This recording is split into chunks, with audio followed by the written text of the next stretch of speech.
You gotta love being the last one before lunch. Well, my name is Cynthia, and I'm going to tell you a story about transitions. Now, I know you're thinking, it's another trans story.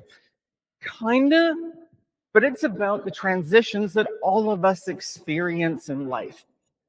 And more importantly, what I've learned through those about leadership. So, as an example, in my early life, believe it or not, I was born in Belfast, Northern Ireland, but I grew up in Canada, hence this accent. And the reality is that that was my first transition in life. You see, one night, three men in black masks knocked on my parents' door in Belfast and said, "You got to stop being friends with so and so or else." And 30 days later, we were living in Canada.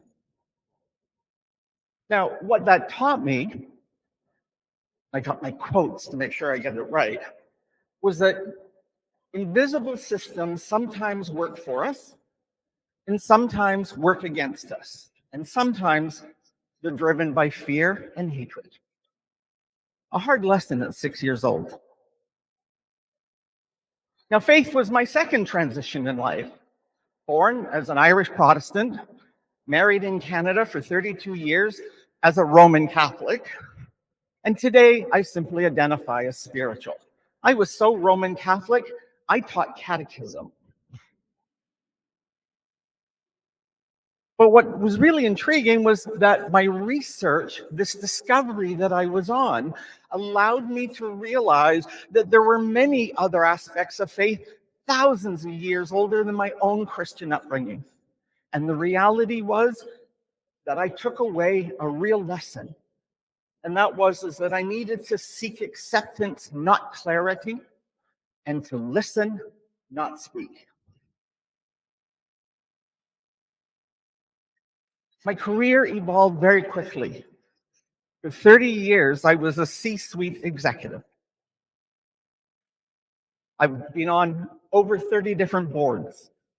And the reality is that I learned from that process that while there were all these visible signs of titles and travel and benefits, that leadership without humanity is hollow. Gender is my third transition in life. You can kind of imagine it's a bit profound, a lot of change. The reality is my world changed overnight. Where I was once welcomed, I was now questioned. And while I learned that I had lost privilege, I didn't lose purpose. It didn't break me, it's refined me. It's helped me deepen my empathy, sharpen my courage, and it's allowed me to understand the lived experience of psychological safety for myself, but also for others. Now, on my discovery process, I ended up becoming a nomad for a couple of years. I traveled through South America, picking coffee beans in Colombia, traveling the Amazon forest in Peru, and even literally carrying a monkey on my back.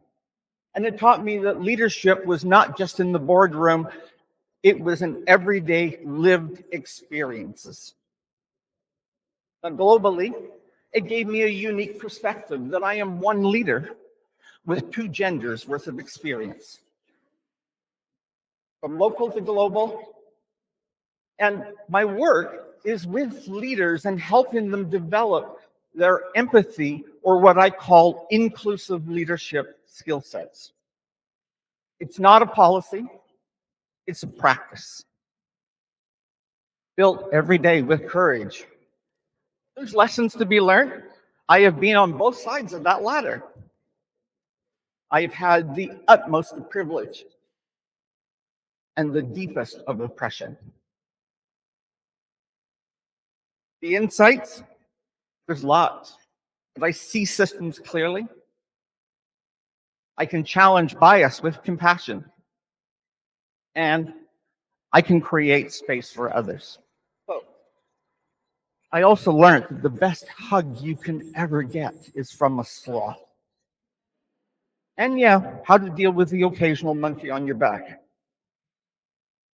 Why I do what I do. I don't want anyone to ever have to experience the change in experiencing this world the way that I did.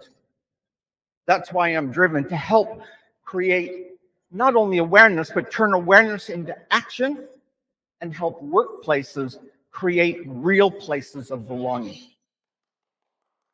Thank-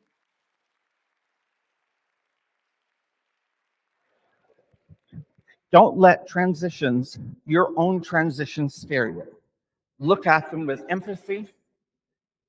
Look at them for the way you can discover yourself and discover the way you lead others. Thank you.